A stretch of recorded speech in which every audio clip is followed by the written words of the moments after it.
Hello everybody, I'd like to welcome all of you.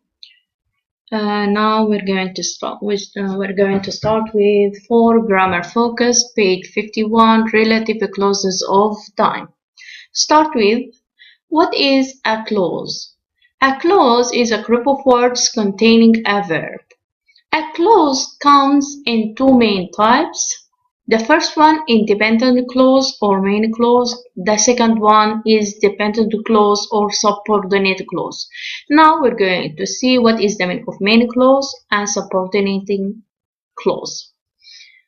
Independent clause or main clause is a clause that can stand on its own. It represents a complete thought. For example, Thanksgiving is a day. Thanksgiving, it is a completed thought.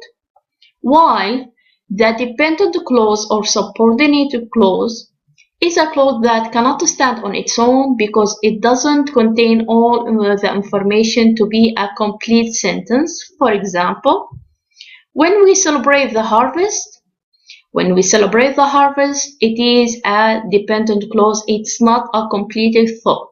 So we need to attach it with a main clause.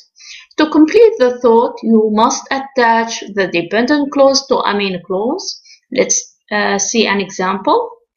Thanksgiving is a day when we celebrate the harvest. Thanksgiving is a day is the main clause. When we celebrate the harvest is the subordinate clause.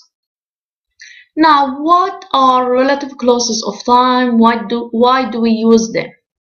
Relative clauses are a way of giving more information about a time. We often use them to avoid repeating information. For example, Thanksgiving is a day when we celebrate the harvest.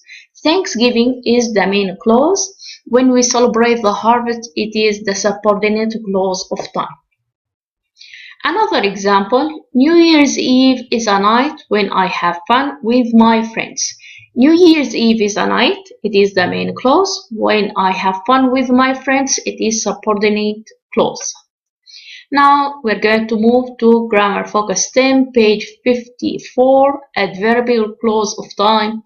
What is adverbial clause of time? It is a subordinate clause. It's not a completed thought. So an adverbial clause consists of what? Adverb plus subject plus verb. Let's have an example. Before the guests leave.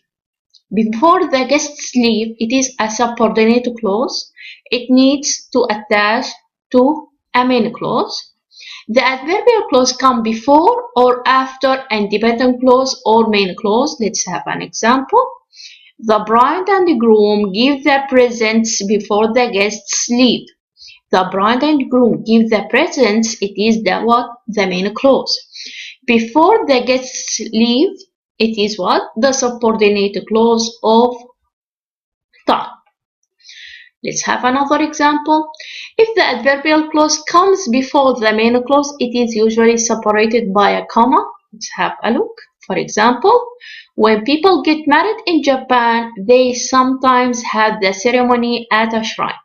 When people get married in Japan, it is what? Adverbial clause of time.